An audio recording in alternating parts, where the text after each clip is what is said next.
ഈ പടച്ചോൻ ഭയങ്കര സംഭവം തന്നെ കേട്ടോ. ചില ആഗ്രഹങ്ങളൊക്കെ നമ്മൾ മറന്നാലും പുള്ളി മറക്കില്ലെന്ന് തോന്നുന്നു.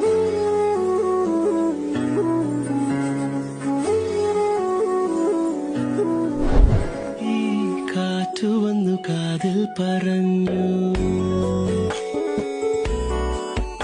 ഉരുകുമെന്ന് വിശ്വാസമായി ഉയിരിനെ പുൽകി